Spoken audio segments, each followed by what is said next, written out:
بسم الله الرحمن الرحيم. ياسين والقرآن الحكيم إنك لمن المرسلين على صراط مستقيم تنزيل العزيز الرحيم لتنذر قوما ما أنذر آباؤهم فهم غافلون لقد حق القول على أكثرهم فهم لا يؤمنون إنا جعلنا في أعناقهم أغلالا فهي إلى الأذقان فهم مقمحون وجعلنا من بين أيديهم سدا ومن خلفهم سدا فأغشيناهم فهم لا يبصرون وسواء عليهم أنذرتهم أم لم تنذرهم لا يؤمنون إنما تنذر من اتبع الذكر وخشى الرحمن بالغيب فبشره بمغفرة وأجر كريم.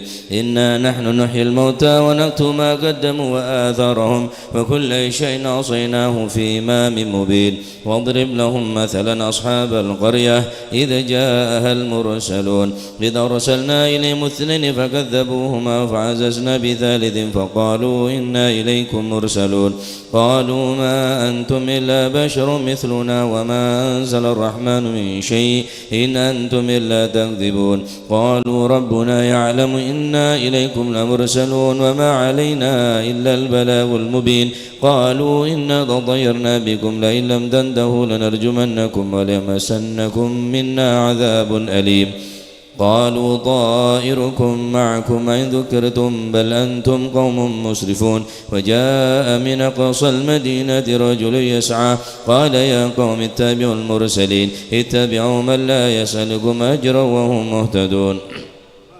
وما لي لا أعبد الذي فطرني وإليه ترجعون أتخذ من دونه آلهة يردني الرحمن بضر لا تغن عني شفاعتهم شيئا ولا ينقذون إني ذا لفي ضلال مبين. إني آمنت بربكم فاسمعون قيل ادخل الجنة قال يا ليت قومي يعلمون بما غفر لي ربي وجعلني من المكرمين. وما أنزلنا على قومه من بعده من جند من السماء وما كنا منزلين إن كانت إلا صيحة واحدة فإذا هم خامدون. يا حسرة على العباد ما يأتيهم من رسول إلا كانوا به يستهزئون. ألم يروا كم أهلكنا قبلهم من القرون أنهم إليهم لا يرجعون وإن كل لما جميع لدينا محضرون. وآية لهم الأرض الميتة وأحييناها وأخرجنا منها حبا فمنه يأكلون وجعلنا فيها جنات من نخيل وعناب وفجرنا فيها من العيون ليأكلوا من ثمره وما عملته أيديهم فلا يشكرون. سبحان الذي خلق الأزواج كلها مما تنبت الأرض ومن أنفسهم ومما لا يعلمون. وآية لهم الليل نسلخ منه النهار فإذا هم مظلمون والشمس تجري لمستقر لها ذلك تقدير العزيز العليم. والقمر قدرناه منازل حتى عاد كالعرجون القديم لا الشمس ينبغي لها أن تدرك القمر ولا الليل سابق النهار وكل في فلك يسبحون. وآية لهم أنا حملنا ذريتهم في الفلك المشحون وخلقنا لهم من مثله ما يركبون وإن نشاء نوركم فلا صريخ لهم ولا هم ينقذون إلا رحمة منا ومتاعا إلى حين. وإذا قيل لهم اتقوا ما بين أيديكم وما خلفكم لعلكم ترحمون وما تأتيهم من آية من آيات ربهم إلا كانوا عنها معرضين. وإذا قيل لهم انفقوا مما رزقكم الله قال الذين كفروا للذين آمنوا ونطعم من لو يشاء الله أطعمه إن أنتم إلا في ضلال مبين. ويقولون متى هذا الوعد إن كنتم صادقين ما ينظرون إلا صيحة واحدة تأخذهم وهم يخصمون فلا يستطيعون توصية ولا إلى أهلهم يرجعون. ونفخ في الصور فإذا هم من الأجداث إلى ربهم ينسلون قالوا يا ويلنا من بعثنا من مرقدنا هذا ما وعد الرحمن وصدق المرسلون إن كانت إلا صيحة واحدة فإذا هم جميع لدينا محضرون. فاليوم لا تظلم نفس شيئا ولا تجزون إلا ما كنتم تعملون إن أصحاب الجنة اليوم في شغل فاكهون هم وأزواجهم في ظلال على الأرائك متكئون لهم فيها فاكهة ولهم ما يدعون سلام قولا من رب رحيم.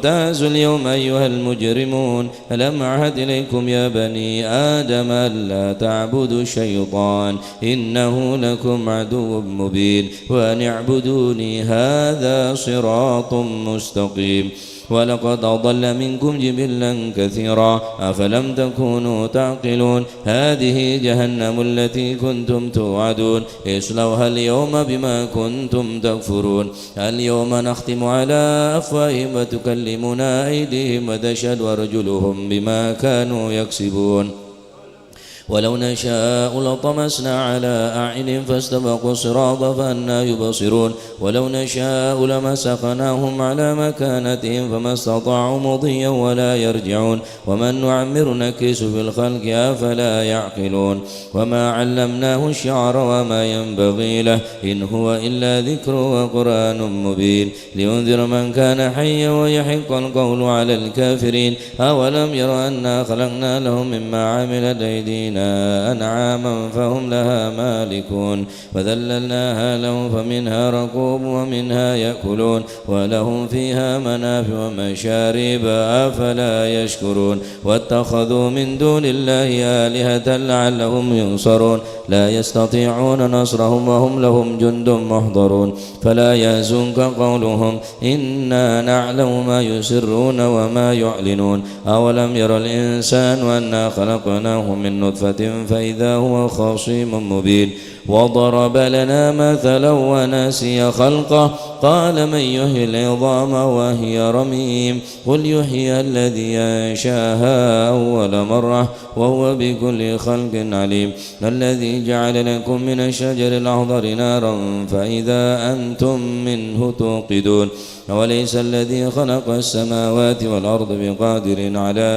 أن يخلق مثلهم بلى وهو الخلاق العليم إنما أمره إذا أراد شيئا أن يقول له كن فيكون فسبحان الذي بيده ملكوت كل شيء وإليه ترجعون سبحانه فرفر سبحانه فرفر سبحانه فرفر شمومنا وغمومنا يا حي يا قيوم اللهم إنا نستغفرك ونستودع أنفسنا وأهلنا وأولادنا وأموالنا وكل شيء أعطيتنا اللهم اجعلنا وإياهم في كنافك وأمانك وجوارك وعيادك من كل شيطان مريد وجبار عنيد وذي عين وذي بين وذي حسد ومن شر كل ذي شر إنك على كل شيء قدير اللهم جملنا بالعافية والسلامة وحققنا بالتقوى والاستقامة وعذنا من موجبات الندامة في الحال والمآل إنك سميع الدعاء اللهم اغفر لنا ولوالدينا وأولادنا ومشايخنا ولإخواننا في الدين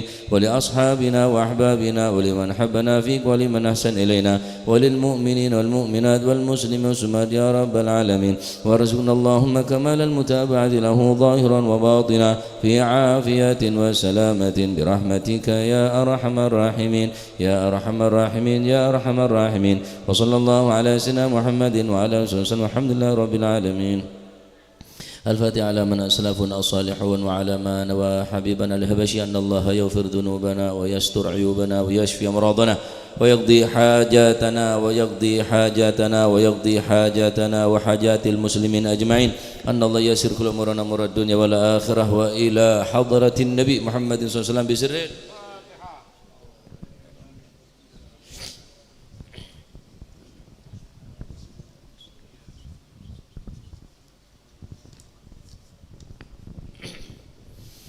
يا ربي صل على محمد شرف بدر في الكون يشرق يا ربي صل على محمد يا ربي صل عليه وسلم يا ربي صل على محمد كرم داع يدعو إلى الحق يا ربي صل على محمد يا ربي ربي صل عليه وسلم. ربي صل على محمد المصطفى الصادق المصدق. يا ربي صل على محمد يا ربي صل عليه وسلم. يا ربي صل على محمد أحلى الورى منطقا وأصدا.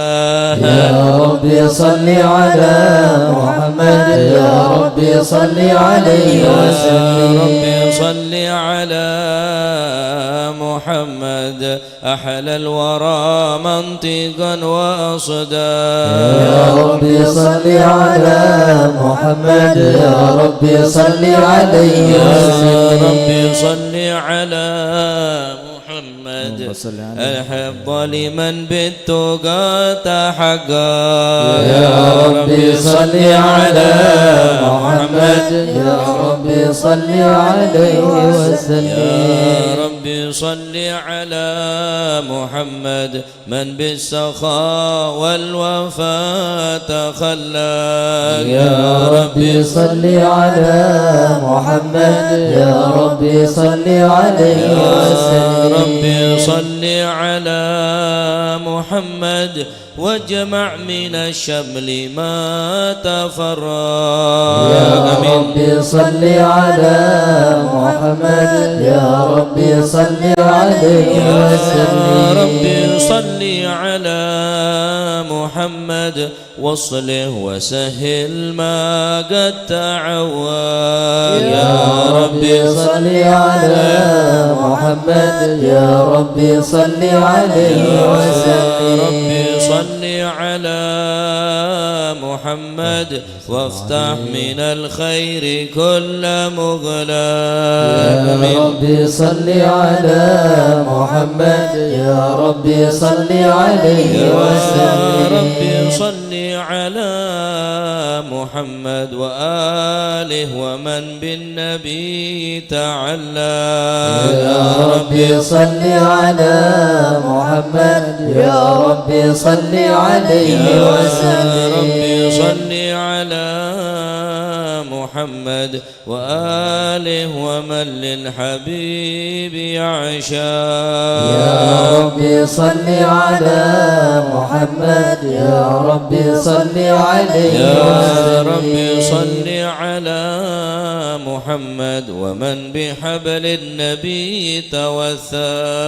يا ربي صل على محمد يا ربي صل عليه وسلم. يا ربي صل على محمد يا ربي صل عليه وسلم. يا ربي صل على محمد يا ربي صل عليه وسلم. اللهم صل وسلم وبارك عليه. أعوذ بالله من الشيطان الرجيم. بسم الله الرحمن الرحيم. إنا فتحنا لك فتحا مبينا ليغفر لك الله ما تقدم من ذنبك وما تأخر ويتم نعمته عليك ويهديك صراطا مستقيما صلى الله عليه وينصرك الله نصرا عزيزا. لقد جاءكم رسول من أنفسكم عزيز عليه ما عنتم حريص عليكم بالمؤمنين رؤوف رحيم. فإن تولوا فقل حسبي الله لا إله إلا هو عليه توكلت وهو رب العرش العظيم. إن الله وملائكته يصلون على النبي يا أيها الذين آمنوا صلوا عليه وسلموا تسليما. اللهم صل وسلم وبارك عليه. السلام عليك زين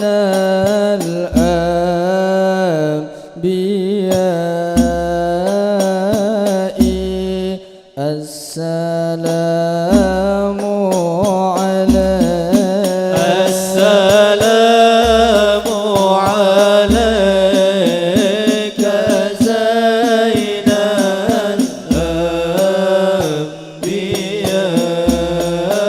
الأنبياء السلام عليك السلام عليك أتقى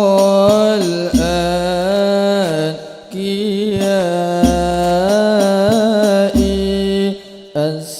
السلام عليك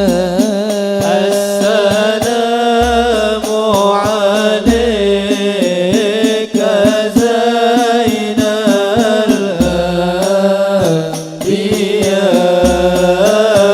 الأنبياء السلام عليك السلام عليك أسفى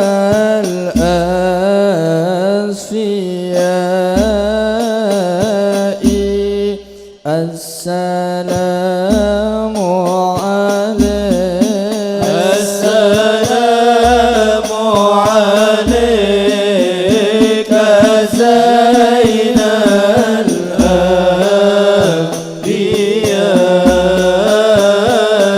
الأنبياء السلام عليك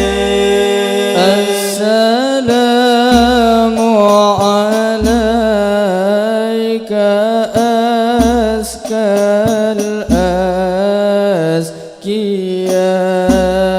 الأزكياء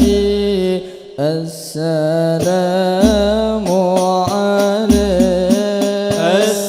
السلام عليك زين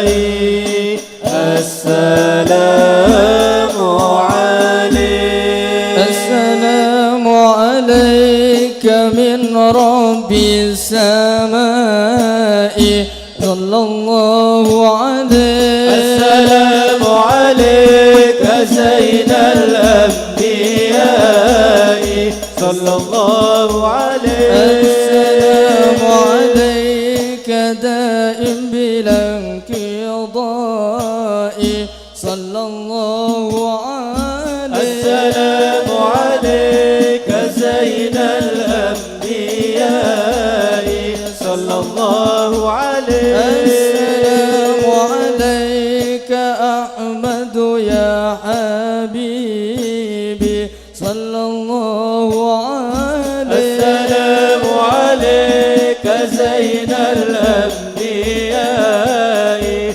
صلى الله عليه السلام عليك طه يا طبيبي صلى الله عليه السلام عليك زين الأنبياء صلى الله السلام عليه عليك زين الأنبياء السلام عليك أتقى الأتقياء السلام عليك زين الأنبياء السلام عليك أتقى الأتقياء السلام عليك زين الأنبياء السلام عليك أتقى الأتقياء السلام على المشفع في القيامة السلام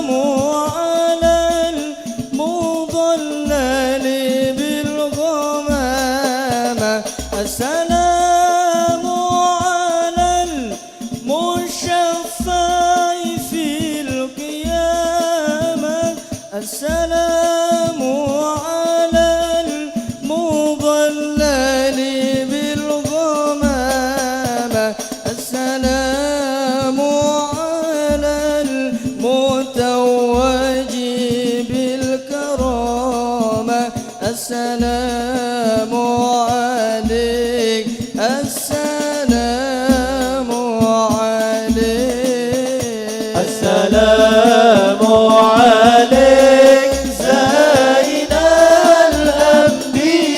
الأنبياء السلام عليك أتقى الأذكياء السلام عليك زين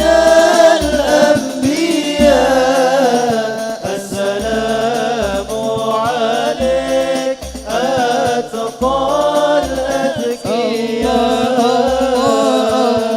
الله على نور رسول الله الله الله الله على نور رسول الله الله الله الله على نور رسول الله الله الله الله على نور رسول رسول الله الله شفاعة يا حبيب الله شفاعة يا رسول الله شفاعة يا حبيب الله شفاعة لما ناديت لبينا قدمنا السمع والطاعة يا رسول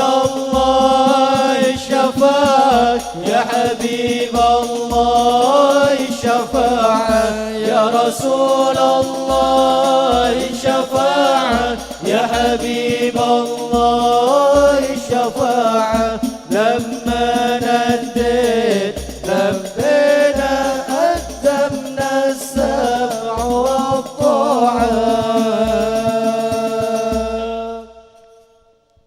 اللهم صل وسلم وبارك عليه اللهم صل وسلم وبارك عليه وعلى آله. بسم الله الرحمن الرحيم. الحمد لله القوي سلطانه الواضح برهانه المبسوط في الوجود كرمه وإحسانه تعالى مجده وعظم شانه خلق الخلق لحكمة وطوى عليها علمه وبسط لهم من فائض المنة ما جرت به في أقداره القسمة فأرسل إليهم أشرف خلقه وأجل عبيده رحمة تعلقت إرادة الأزلية بخلق هذا العبد المحبوب فانتشرت آثار شرفه في عوالم الشهادة والغيوب صلى الله فما جل هذا المن الذي تكرم به المنان وما أعظم هذا الفضل الذي برز من حضرة الإحسان سورة كاملة ظهرت في هيكل محمود فتعطرت بوجودها كناف الوجود وطرزت برد العوالم بطراز التكريم اللهم صل وسلم أشرف الصلاة والتسليم على سيدنا ونبينا محمد الرؤوف الرحيم اللهم صل وسلم وبارك عليه صل وسلم وبارك عليه وعلى آله تجلى الحق في عالم قدسه الواسع تجليا قضى بانتشار فضله في القريب والشاسع صلى الله فله الحمد الذي لا لا تنحصر أفراده بتعداد ولا يمل تكراره بكثرة ترداد حيث برز من عالم الإمكان صورة هذا الإنسان ليتشرف بوجوده الثقلان وتنتشر أسراره في الأكوان فما من سر اتصل به قلب منيب إلا من سوابغ فضل الله على هذا الحبيب يا لقلب سروره قد توالى بحبيب عمن لنا من والاه جل من شرف الوجود بنور غمر الكون بهجة وجمالا صلى الله عليه تترقى في الحسن على مقام وتناهى في مجده وتعالى لاحظته العيون فيما اجتلته بشرا كاملا يزيع الضلال صلى الله عليه وهو من فوق علم ما قد رفعة في شؤونه وكمالا فسبحان الذي أبرز من حضرة الامتنان ما يعجز عن وصفه اللسان ويحار في تعقل معانيه الجنان انتشر منه في عالم البطون والظهور ما ملأ الوجود الخلقي نور فتبارك الله من إله كريم بشرتنا آياته في الذكر الحكيم ببشارة لقد جاءكم رسول من أنفسكم عزيز عليه ما عنتم حريص عليكم بالمؤمنين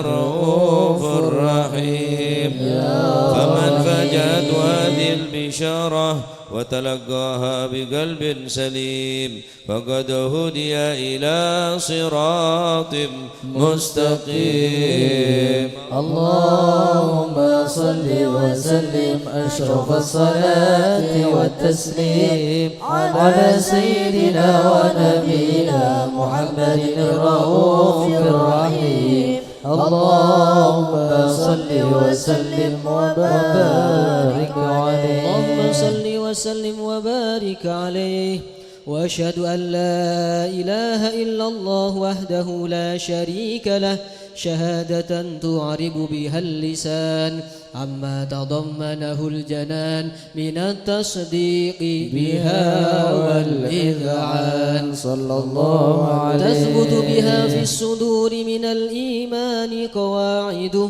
وتلوح على أهل اليقين من سر ذلك الإذعان والتصديق الشواهد صلى الله عليه وأشهد أن سيدنا محمدا العبد الصادق في قوله وفعله والمبلغ عن الله ما أمره بتبليغه لخلقه من فرده ونفله صلى الله عبد أرسله الله للعالمين بشيرا ونذيرا فبلغ الرسالة وأدى الأمانة وهدى الله به من الأمة بشرا كثيرا فكان في ظلمة الجهل للمستبصرين سراجا وقمرا منيرا صلى الله عليه فما أعظمها من منة تكرم الله بها على البشر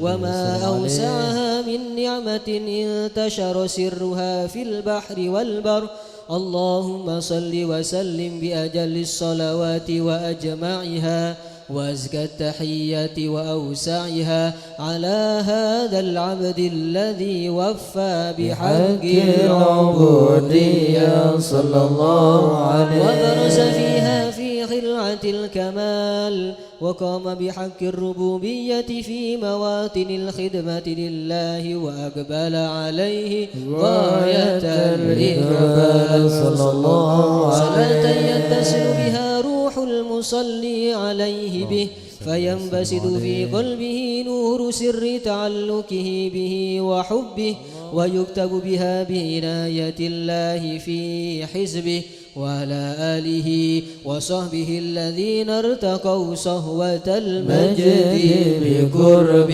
صلى الله وتفيأوا ظلال الشرف الأصلي بوده وحبه ما عطر الأكوان بنشر ذكراهم نسيم. اللهم صل وسلم أشرف الصلاة والتسليم على سيدنا ونبينا محمد الرؤوف الرحيم. اللهم صل وسلم وبارك عليه. اللهم صل وسلم وبارك عليه وعلى آله صلى الله عليه. أما بعد، فلما تعلقت إرادة الله في العلم القديم بظهور أسرار التخصيص للبشر الكريم بالتقديم والتكريم صلى الله عليه. نفذت القدرة الباهرة بالنعمة الواسعة والمنة الغامرة،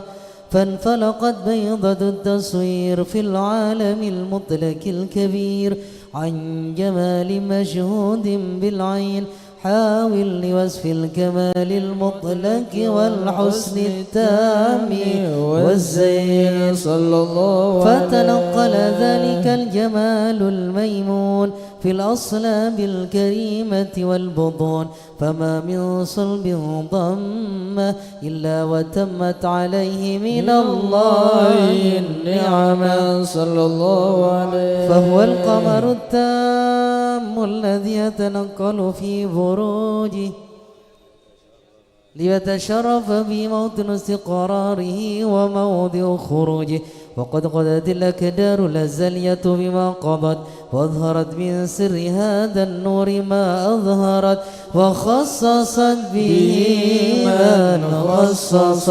صلى الله عليه. فكان مستقره في الأصلاب الفاخرة والأرحام الشريفة الطاهرة، حتى برز في عالم الشهادة بشرا لا كالبشر، صلى الله عليه. ونورا حير الأفكار ظهوره وبهر، فتعلقت همة الراقم لهذه الحروف فيركم في هذا القرطاس ما هو لديه من عجائب ذلك النور معروف. صلى الله عليه. وإن كانت الألسن لا تفي بعشر معشر أوصاف ذلك الموصوف تشويقا للسامعين من خواص المؤمنين وترويحا للمتعلقين بهذا النور المبين. صلى الله عليه. وإلا فأن تعرب الكلام عن شؤون خير الأنام، ولكن هزني إلى تدوين ما حفظته من شر أسرف المخلوقين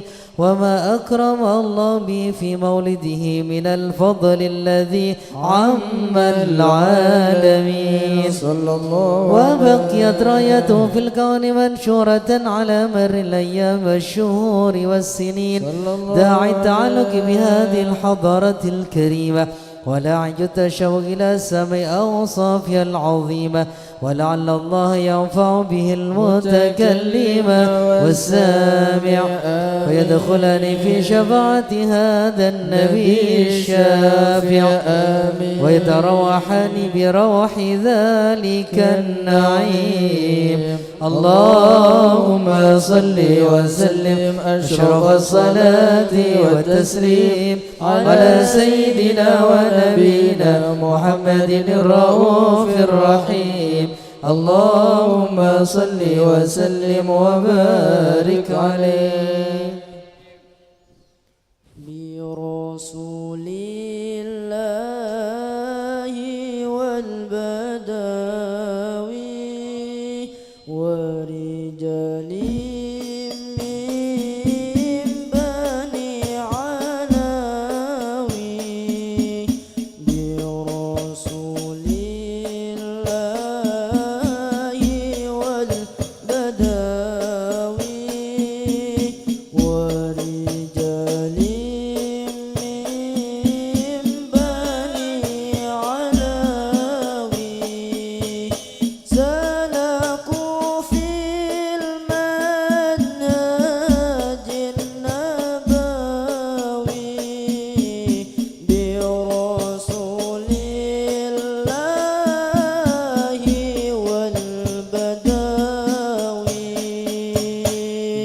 برسول الله والبداوي ورجال من بني علوي برسول الله والبداوي ورجال من بني علوي سلكوا في المنهج النبوي برسول الله والبداوي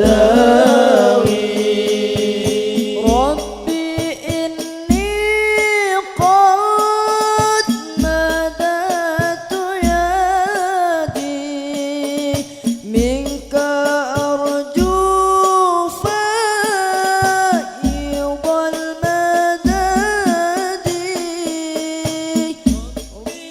إني قد مددت يدي منك أرجو فيض المدد فأغثني أنت معتمدي برسول الله والبداوي برسول الله والبداوي ورجال من بني علوي برسول الله والبداوي ورجال من بني علوي سلكوا في المنهج النبوي برسول الله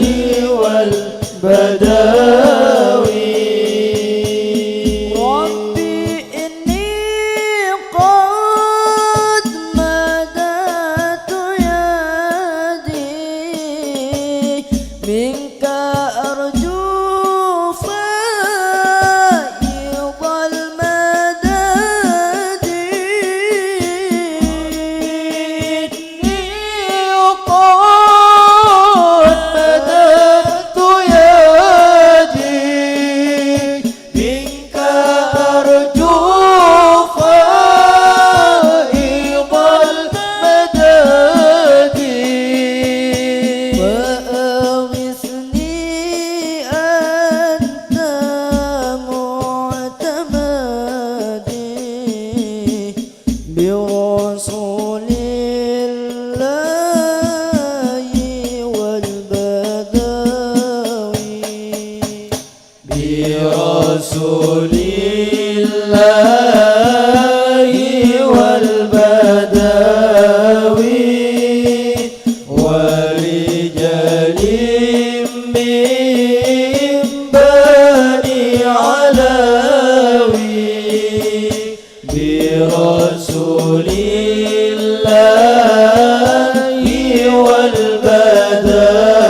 والبداوي ورجال من بني علوي سلكوا في المنهج النبوي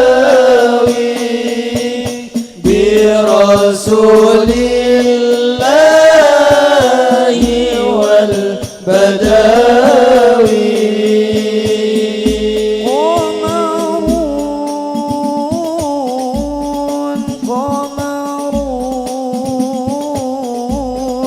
قمر سيدنا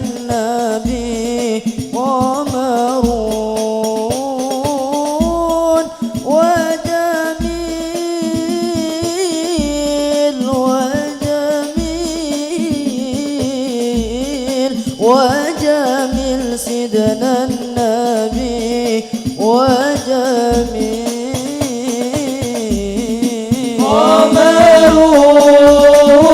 قمرون قمرون قمر سيدنا النبي قمرون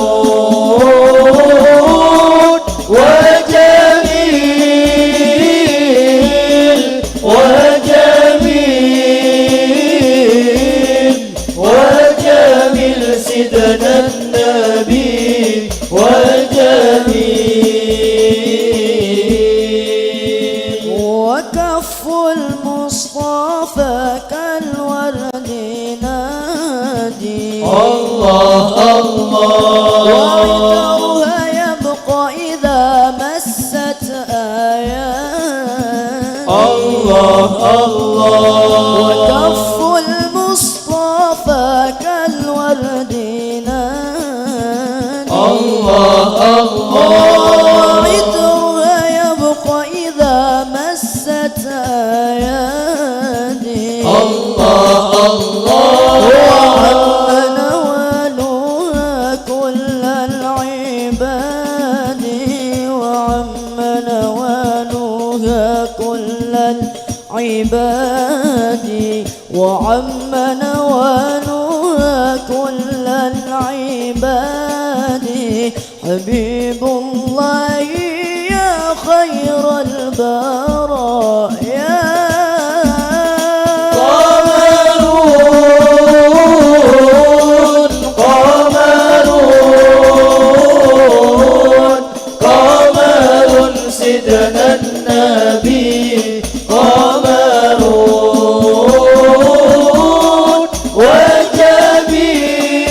وجميل وجميل وجميل سيدنا النبي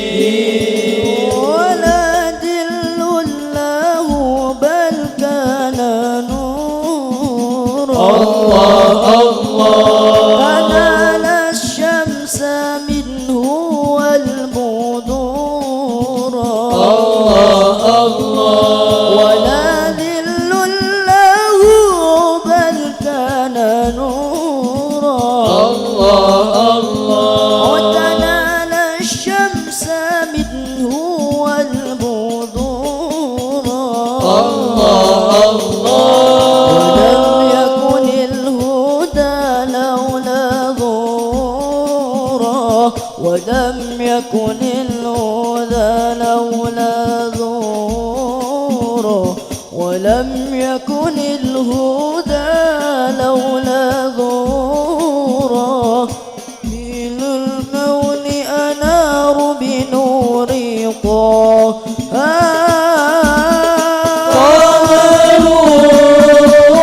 قمرون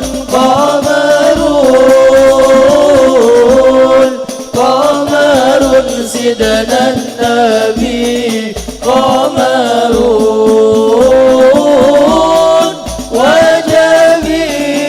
وجميل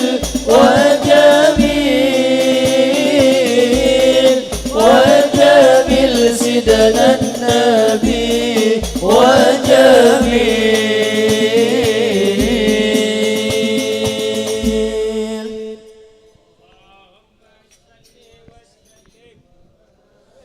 اللهم صل وسلم وبارك عليه وعلى آله وقد آن للقلم يخط ما رقدت فيه الأنامل مما استفاده الفهم من صفات هذا العبد المحبوب الكامل صلى الله عليه والشمائل التي هي أحسن الشمائل وأولى حسن أن نثبت ما بلغ إلينا في شأن هذا الحبيب من أخبار وآثار صلى الله عليه يتشرف بكتابة القلم والقرطاس وتتنزه في حدائق الأسماع والأبصار وقد بلغنا في الأحاديث المشهورة أن أول شيء خلقه الله هو النور المودع في هذه السورة.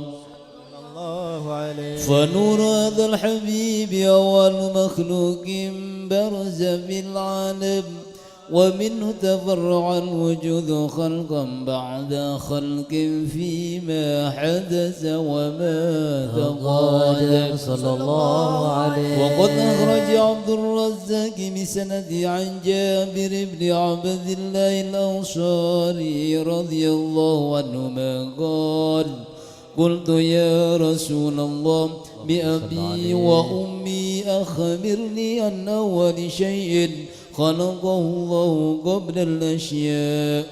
قال: يا جابر إن الله خلق قبل الأشياء نور نبيك محمد صلى الله عليه وسلم من نور صلى الله عليه. وقد ورد من حديث أبي هريرة رضي الله عنه أنه قال: قال رسول الله صلى الله عليه وسلم: كنت أول النبيين في الخلق وآخرهم في البعث صلى الله عليه. وقد تعددت الروايات بأنه أول الخلق وجودا وأشرفهم مولودا صلى الله ولما عليه. كانت السعادة الأبدية لها ملاحظة خفية إخلاصا شاءت من البرية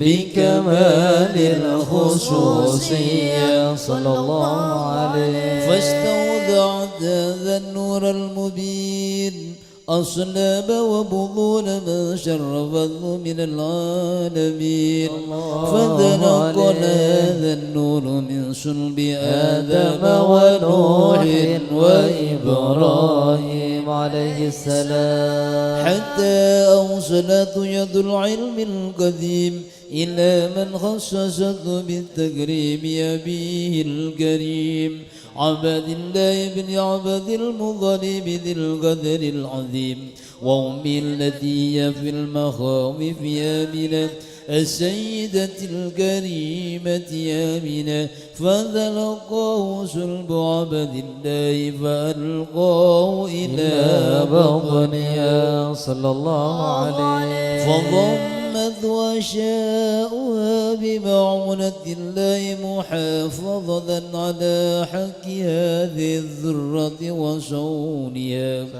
فحملت برعاية الله كما ورد عنها حملا خفيفا لا تجد له ثقلا صلى الله عليه. ولا نشكو منه ولم ولا عللا، حتى مر الشهر بعد الشهر من حمله، وقرب وقت بروجه إلى عالم الشهادة لتنبسط على أهل هذا العالم فيوضات فضله وتنتشر فيه آثار مجده الصميم. اللهم صل وسلم أشرف الصلاة والتسليم على سيدنا ونبينا محمد الرؤوف الرحيم. اللهم صل وسلم وبارك عليه. اللهم صل وسلم وبارك عليه. ومنذ علقت به هذه الدرة المكنونة والجوهرة المسونة، والقول كله يصبح يمسي في سرور وابتهاج بقرب ظهور إشراق هذا السراج، والعيون متشوفة إلى بروزه متشوقة إلى التقاط جواهر كنوزه.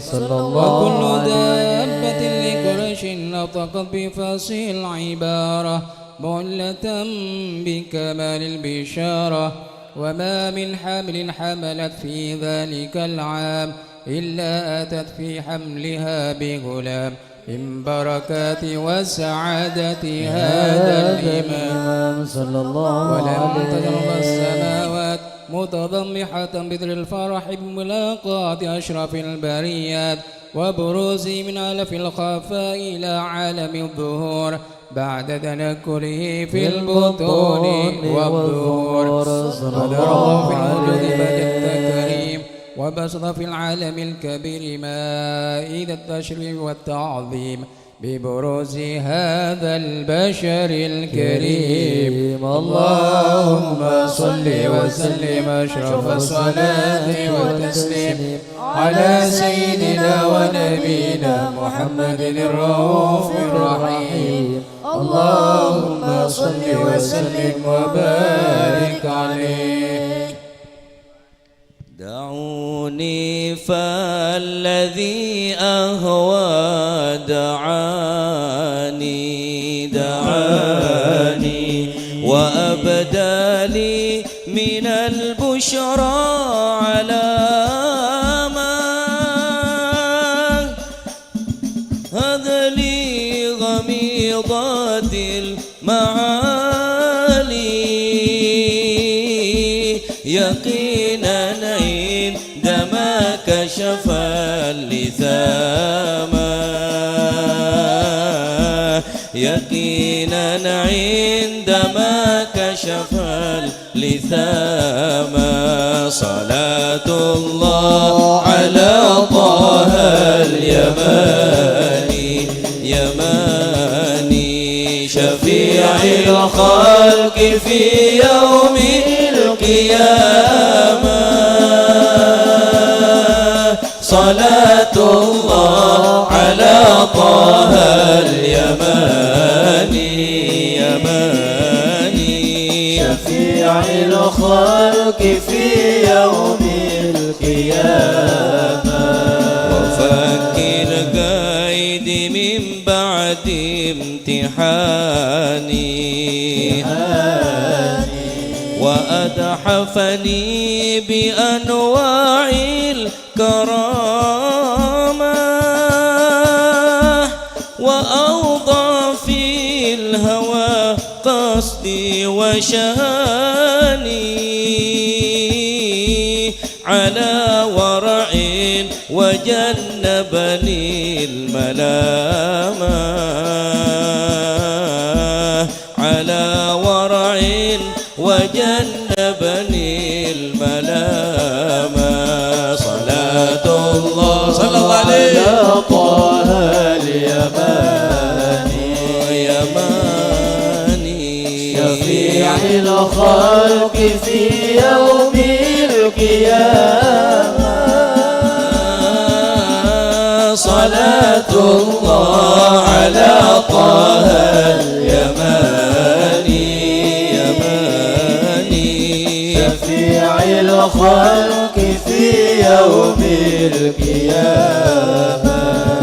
مضى في العلم والتقوى زماني وفي الأخرى إلى دار المقامة وحادرا بأحلام التحاني إلى سفح نقام بين راما إلى سفح الندى بين راما. اللهم صل وسلم على طه اليماني شفيع الخلق في يوم القيامة. صلاة الله على طه اليماني شفيع الخلق في يوم القيامة. أجبت له ولم ألوي عناني إلى واش ولا أهل الملامة وحسبي إنني بالباب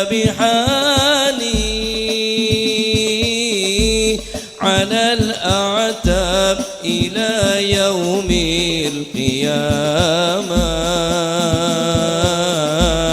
على العتاب إلى يوم القيامة آمين على طه اليماني شفيع الخلق في يوم القيامة صلاة الله على طه اليماني شفيع الخلق في يوم القيامة سألوني فالهوى فني وشاني وقد أصبحت يا خلي غلاما حضرناهم على خمر الدنان عليهم أمطرت تلك الغمامة عليهم أمطرت تلك الغمامة على طه اليماني شفيع الخلق في يوم القيامة صلاة الله على طه اليماني شفيع الخلق في يوم القيامة عسى معهم إلى دار الجنان آمين وساكنا نبي أهل الزعامة آمين عليه الله صلى كل آني وآل ما شجع قمر الحمامة وآله ما سجع قمر الحمامة على طه اليماني صلى الله عليه شفيع الخلق في يوم القيامة صلاة الله على طه اليماني شفيع الخلق في يوم القيامة عسى معهم إلى دار الجنان وساكنا نبي أهل الزعامة عليه الله صلى كل آني وآل ما سجع قمر الحمامة وآله ما سجع قمر الحمامة آمين يا الله يا رب على طه وسمعهم إلى دار الجنان يا الله شفيع الخلق في يوم القيامة صلاة الله على طه اليماني شفيع الخلق في يوم القيامة صل وسلم وبارك عليه اللهم صل وسلم وبارك عليه وعلى آله صلى فحين الله قرب وضع هذا الحبيب أعلنت السماوات والأرض ومن فيهن بالترحيب صلى الله وأمطار عليه الجود الإلهي على أهل الوجود تسيج وألسنة الملائكة بالتبشير للعالمين تعيش. سبحان الله والحمد لله ولا إله إلا الله والله أكبر. سبحان الله والحمد لله ولا إله إلا الله والله أكبر. سبحان الله والحمد لله ولا إله إلا الله والله أكبر. والقدرة كشفت كناع هذا المستور ليبرز نوره كاملا في عالم الظهور نورا فاق كل نور. صلى الله فأخذ الحق حكمه على من أتم الله عليه النعمة من خواص الأمة يحضر عند وضعه أمة تأنيسا لجنابها المسعود ومشاركة لها في هذا السمات الممدود. صلى الله عليه وحضرت بتوفيق الله سيدته مريم والسيدة آسيا ومعهما من الحور العين من قسم الله له من الشرف بالقسمة الوافية فتى الوقت الذي رتب الله على حضوره وجود هذا المولود. فانخلق صبح الكمال من النور عن عمود وبرز الحامد المحمود مذعنا لله بالتعظيم والسجود. صلى الله على محمد صلى الله عليه وسلم. صلى الله على محمد صلى الله عليه وسلم. اللهم صل على محمد ومولانا محمد. أشرق الكون ابتهاجا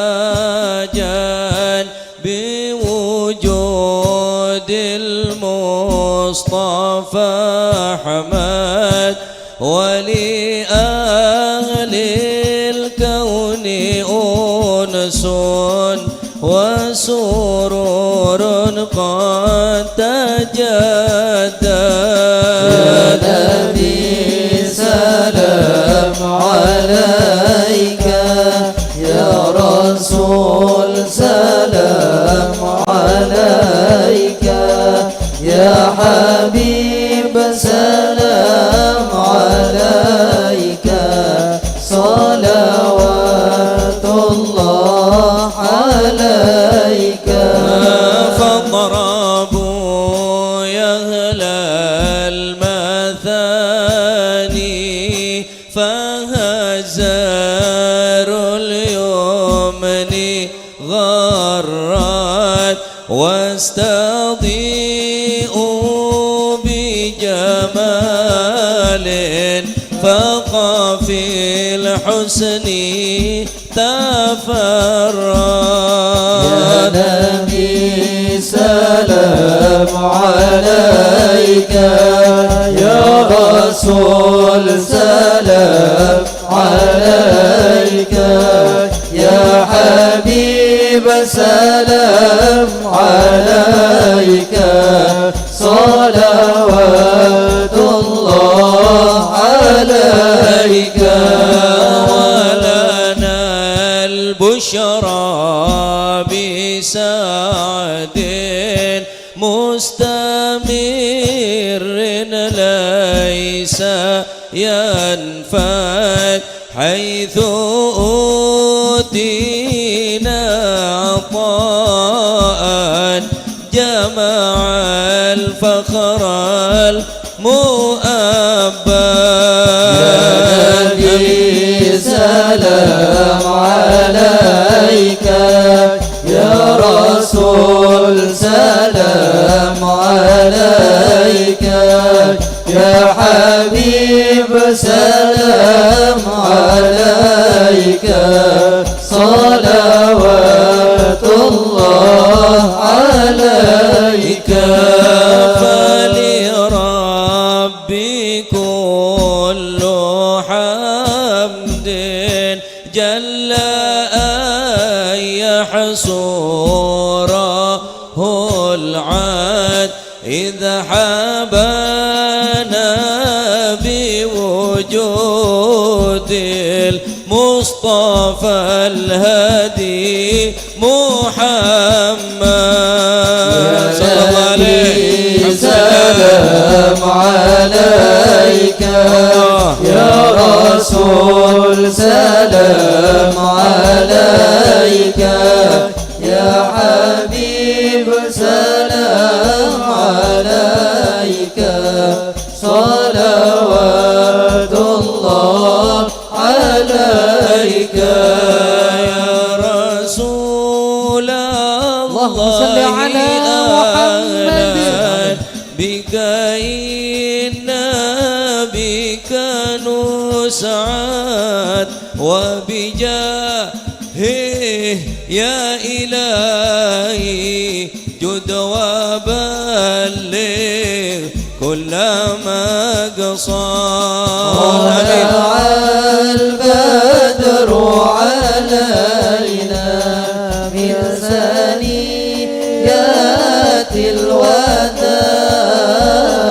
وجب الشكر علينا ما دعا لله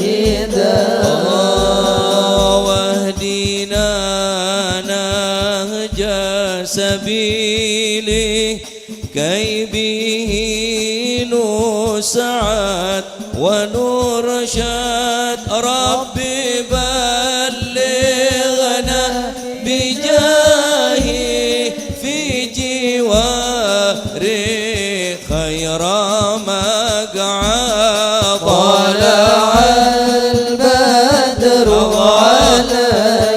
علينا ثنيات الوداع وجب الشكر علينا ما دعا لله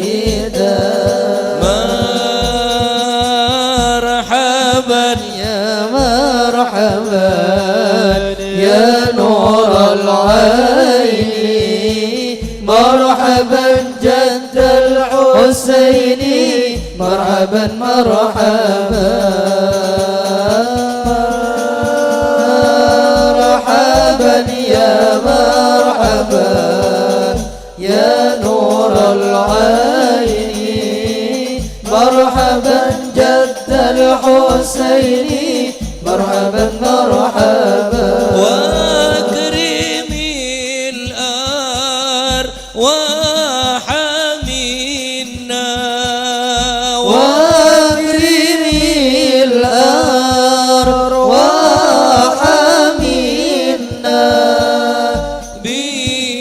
بلقاء خير الأنام مرحبا يا الله آمين مرحبا يا مرحبا الله الله يا نور العين مرحبا جد الحسين مرحبا مرحبا وصلاة الله تغشى أشرف الرسل محمد وسلام مستمر كل حين يتجدد يا سلام عليك يا رسول سلام عليك يا حبيب سلام عليك صلوات الله عليك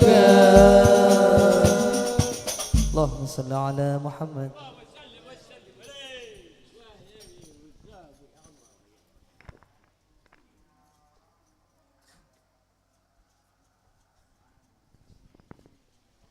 بسم الله والحمد لله والصلاة والسلام على سيدي رسول الله محمد بن عبد الله وعلى آله وصحبه ومن والاه ولا حول ولا قوة إلا بالله.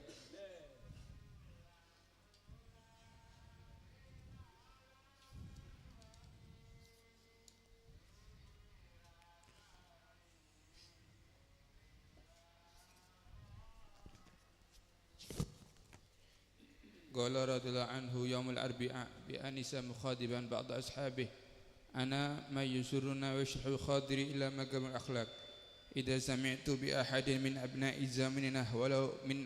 زماننا ولو من العوام تخلق بخلق الحسن والدد أحترحه في كبدي بلغنا أن بعضهم بار بوالديه كثير فلا ينام كل ليله حتى يتهن له ويكبش رجليهما ويطبخ له كحوة رجع كل ليله ولا يخرج عن طاعته أبدا. الله يكتبني وإياكم من البارين بالوالدين الواصلين للأقربين. بلغنا أيضا أن بعضهم معه والده عمياء قائم ببرها وطلبت الزوج فزوجها وقام بنفقة زوجها غاية القيام. Pada hari Rabu Jumadil Awal di tempat Anisa di daerah tempatnya Habib Ali, namanya Anisa.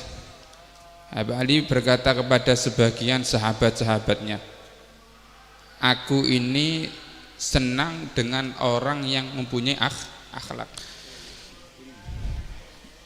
Jika aku mendengar salah satu dari manusia ini yang mempunyai akhlak, maka aku cinta kepada dia, walaupun daripada awam, walaupun daripada orang-orang yang awam, orang yang bukan punya ilmu. Walaupun punya ilmu, tapi kalau tidak mempunyai akhlak ya percuma.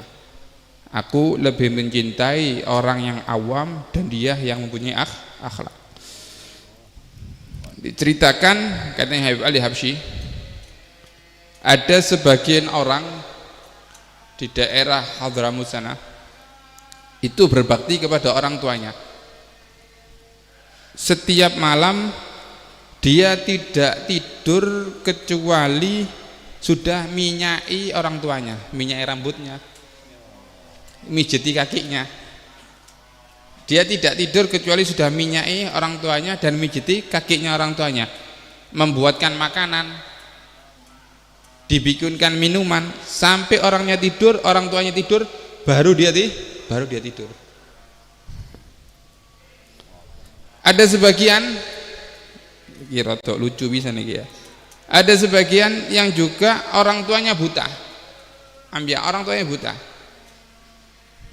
Cuma walaupun buta masih kepingin rabi maneng. Akhirnya fatalabati zauj fazawwajha. Perempuan yang buta ini kepingin kawin, akhirnya dikawinkan sama anaknya. Dan yang menafkahi anaknya. Orang tuanya buta, ibunya ini buta, kepingin kawin, akhirnya dicarikan orang laki dan dinafkahi orang tuanya, dinafkahi oleh anaknya ya, saking berbaktinya kepada orang tua. Kalau Anda mau balas jasanya orang tua tidak bisa. Kalau Anda mau balas jasanya orang tua tidak bisa. Satu tetes darah ketika melahirkan tidak bisa membalas jasanya orang tua. Kasih contoh ya, orang tua ini betul-betul cinta sama kita. Mereka pasti pernah ngerasakan ini pasti. Kalau pas mau cukok kari setung, umpama cukok ajem, tak kira orang tua, iku iwaku yo, tak kira. Pasti orang tua ngomong, wis panganan. Aku nak nafsu makan ayam. Kau tak nafsu makan ayam. Mereka pasti kau lah tahu. Pas tempe kari satu, tahu kari satu, wis panganan aku tak nafsu. Padahal wong tua nafsu. Padahal orang tuanya nafsu. Aku saiki ndak nafsu makan tempe PN wis. Aku ndak gelem mangan tahu PN wis. Nah, itu saking rahmatnya orang tua. Kalau anak kecil itu nyocot. Arek kalau pas cilik itu nyocot. Umur 2 tahun pasti nyocot. Banyak tanya, mama, ini apa mama? Oh, boneka nak tahu. Kalau ini mama, oh boneka nak tempe. Kalau ini mama, oh boneka mendol. Umpama, nggih. Kalau ini mama, oh kalau ini menjes nak. Kalau ini sampean takon ping 100 ping 1000, orang tua pasti akan menjawab dengan lembut. Saya diwalik. Orang tuanya umur 80. Orang tuanya umur 80. Anaknya umur 45. Orang tuanya umur 80, anaknya umur 45. Delok TV. Belik berarti nggih. Orang tua ya nyocot, wong tua iku nyocot pisan. Makanya katanya Habibullah Haddad, orang kalau sudah tua kembali seperti anak kecil. Jadi ajak ngerumat anak-anak boleh menurut orang tua. Orang tuanya umur 80, anaknya umur 45. Delok TV. Pas Pak Jokowi bagi-bagi sepeda, umpama. Mak takon, nak, siapa nek anak beda TV nak? Oh neka Pak Jokowi mak. Wong di Pak Jokowi nih mak. Pak Jokowi ku nak mak.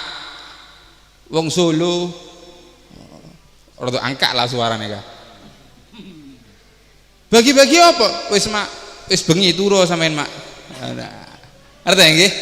Nah, kalau pas anak nyocot orang tua ndak mungkin nyentak. Tapi kalau orang tua yang pas nyocot, anak pasti tak sanggup.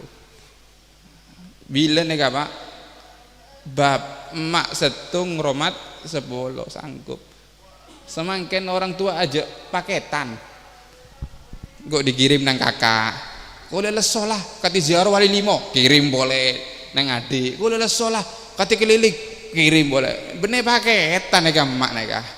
Lebih baik Anda jangan ziarah kemana-mana, jaga orang tua Anda, itu lebih afdol daripada panjenengan aleng-leng selama masih ada orang tua eman. Selama masih ada orang tua eman. Jaza ada di dunia nih Pak, panjenengan mon maksiat apapun jazanya beda akhirat. Jazanya beda akhirat. Mon orang tua jazanya ada dunia. Makanya kalau Anda punya orang tua, kalau bisa PN kumpul. Masih nyocot-nyocot dina lah. Enggak, kalau pas sudah meninggal orang tua, Anda akan menemukan buahnya. Kalau pas meninggal orang tua Anda akan menemukan buahnya ya. Orang beri sosah peseh segampang. Orang kalau dikasih ujian rumahnya kebakaran mungkin ya susah, sepedanya hilang mungkin susah. Cuma kalau pas diberi ujian anak yang durhaka, naudzubillah min dzalik. Nah, sebab panjenengan hormat kepada orang tua, insyaallah anak-anak kita menjadi anak-anak yang solihin ya, solihat. Amin Allahumma amin. Rabbana yanfa'na barakatihim wahdinil husna bi hurmatihim wa amitna fi tariqatihim wa mu'afatina fi dani hadza minni wassalamu alaikum warahmatullahi taala wabarakatuh.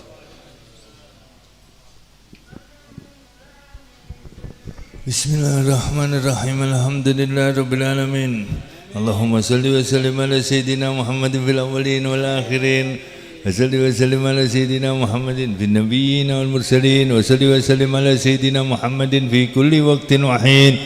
Wa salli wa sallim ala sayyidina Muhammadin wa ala alihi wa sahbihi ajmain.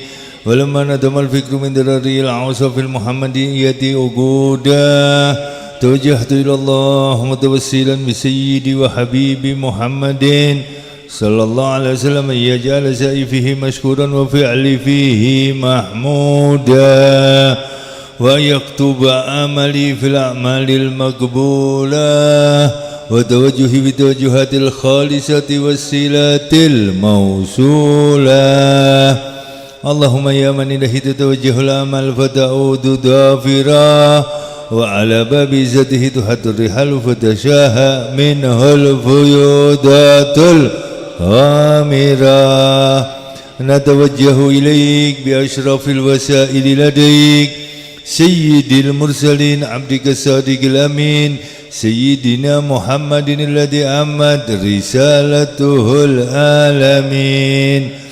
أن تصلي وتسلم على تلك الذات الكاملة مستودع أمانتك وحفيظ سرك وحامل راية دعوتك الشاملة الأب الأكبر المحبوب لك والمخصص بالشرف الأفخار في كل موطن من مواطن القرب ومدهار قاسم إمدادك في عبادك وساقي شموس إرشادك لأهل ودادك سيد الكونين وأشرف الثقلين العبد المحبوب الخالص المقصوص منك بأجل الخصائص اللهم صل وسلم عليه وعلى آله وصحبه وأهل حضرة اقترابه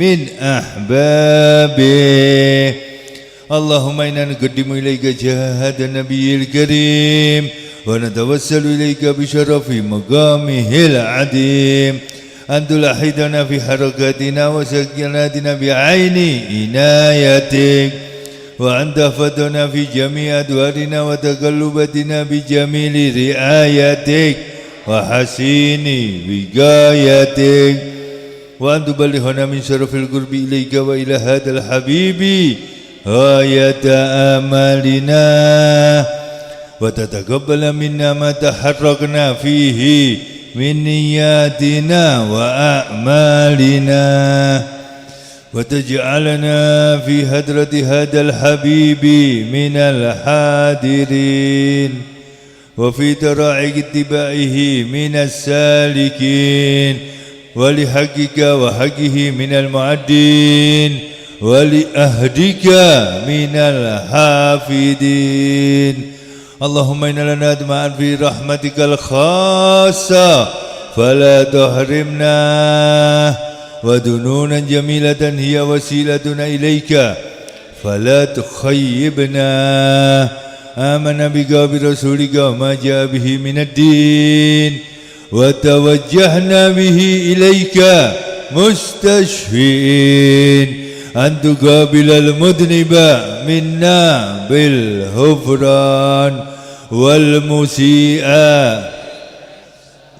والسائل بما سأل والمؤمل بما أمل وأن تجعلنا ممن نصر هذا الحبيب ووزراه وواله وداهره وأم ببركاته وشريف وجاده أولادنا ووالدينا وأهل قدرنا ووادينا وجميع المسلمين والمسلمات والمؤمنين والمؤمنات في جميع الجهات وأدم راية الدين القويم في جميع الأقطار منشورة ومعالم الإسلام والإيمان بأهلها معمورة معنى وسورة واكشف اللهم كربة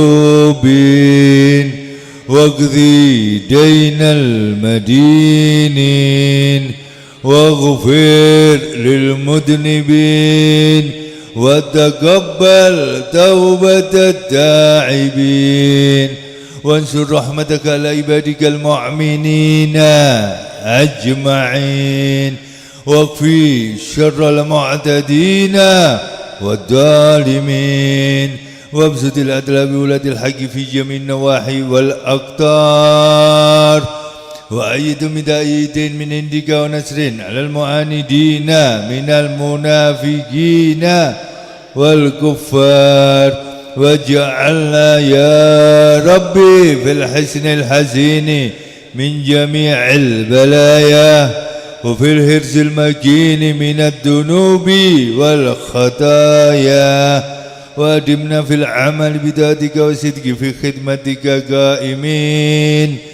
وإذا توفيتنا فتوفنا مسلمين مؤمنين واختم لنا منك بخير أجمعين واختم لنا منك بخير واختم لنا منك بخير أجمعين وصل وسلم على هذا الحبيب المحبوب للأجسام والأرواح والقلوب وعلى آله وصحبه ومن إليه منسوب وآخر دعوانا الحمد لله رب العالمين سبحان ربك رب العزة عما يصفون وسلام على المرسلين والحمد لله رب العالمين. نهدم هذا الدعاء المولد شمس الدرار في مجلس دار المحبين في هذا المصلى إلى حضرة النبي صلى الله عليه وسلم بالسر الفاتح.